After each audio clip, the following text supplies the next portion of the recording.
A Enciclopédia Americana registra que o tremor de terra de Lisboa, aquele terremoto, grande terremoto de 1º de novembro de 1755, se estendeu até a Groenlândia e acerca dos seus efeitos sobre a cidade de Lisboa acrescenta: a cidade tinha então cerca de 150 mil habitantes.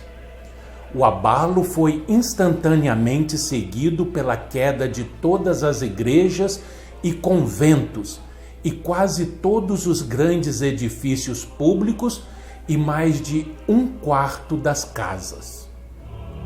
Umas 2 horas depois do grande abalo, irromperam incêndios em diversos bairros, graçaram com tanta violência pelo espaço de cerca de 3 dias que a cidade ficou completamente assolada.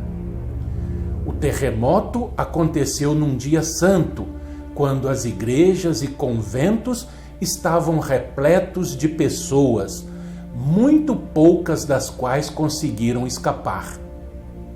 Mitchell apresenta a seguinte descrição gráfica deste fenômeno incrível. Abre aspas. Em nenhuma parte da região vulcânica do sul da Europa se fez sentir, nos tempos modernos, tão tremendo terremoto como esse de Lisboa em 1º de novembro de 1755. Um som de trovão foi ouvido por baixo da terra e logo em seguida um violento abalo arruinou a maior parte da cidade. No espaço de 6 minutos, mais ou menos, morreram 70 mil pessoas. O mar se retirou a princípio, deixando a barra inteiramente seca. Mas em seguida se precipitou, levantando-se 50 pés acima do seu nível habitual. O abalo foi sentido no mar, no convés de um navio que estava a oeste de Lisboa. Produziu a mesma sensação em que em terra seca. Em São Lucas, o capitão do navio Nancy sentiu seu barco se abalar tão violentamente que pensou ter tocado no fundo do oceano, mas suspendeu a sonda, descobriu uma grande profundidade de água. O capitão Clark de Vênia, entre as 9 e as 10 da manhã, teve o seu barco abalado e contorcido, como se tivesse abalroado contra um rochedo. Outro barco, a 40 léguas a oeste de São Vicente, experimentou uma convulsão tão violenta que os homens deram perpendicularmente um salto de 1,5 pé sobre o convés.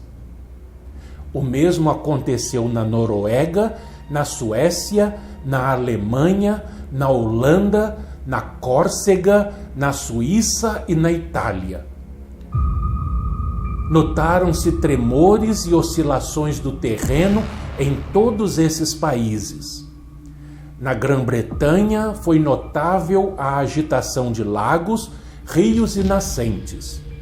Na Escócia, por exemplo, a água, sem a menor causa aparente, se levantou contra suas margens, descendo depois abaixo do seu nível normal.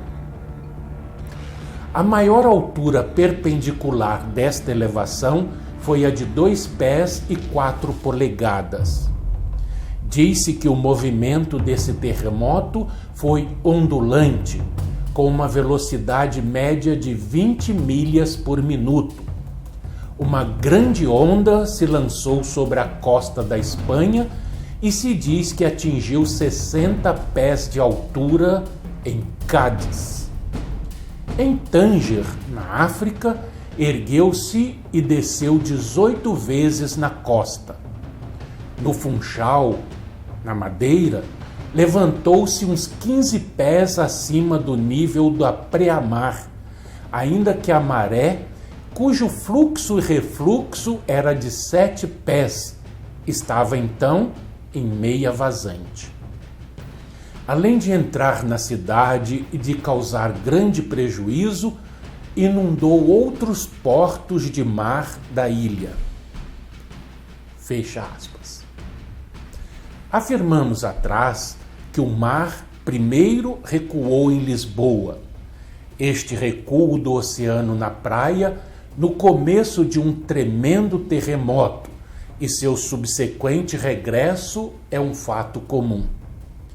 Para explicar o fenômeno, Mitchell imagina um aluimento do fundo do mar devido à ruptura do teto de alguma cavidade em consequência de um vácuo produzido pela condensação de vapor. Esta condensação, observa ele, pode ser o primeiro efeito na introdução de uma grande mole de água em fendas e cavidades, já cheias de vapor, antes de ter havido tempo bastante para o calor da lava incandescente converter tão grande quantidade de água em vapor, o que, efetuado, em seguida causa uma explosão muito maior. Quem quiser procurar no mapa ou num atlas os países citados, verá quão grande parte da superfície do mundo foi agitada por aquela terrível convulsão. Outros terremotos podem ter sido tão violentos em localidades particulares, mas não conhecemos.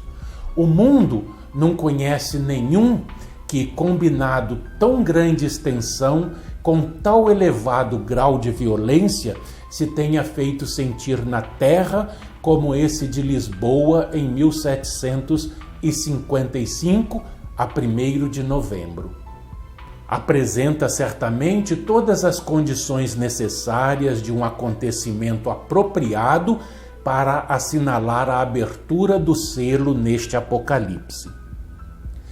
Para uma documentação mais exata sobre o grande abalo, o chamado Terremoto de Lisboa, a mais documentada obra escrita que nós conhecemos até o presente, é o Terremoto de 1º de novembro de 1755, em Portugal, e um estudo demográfico em 3 volumes. Lisboa, 1919-1928, por Francisco Luiz Pereira de Souza. Outro fato impressionante nós vamos falar amanhã dentro deste selo: o escurecimento do sol. O sol se tornou negro como um saco de crina. Isto é muito importante. Amanhã vocês vão ver as coisas extraordinárias, mais talvez do que o abalo de Lisboa. Depende do modo de encarar os dois fenômenos. Até lá!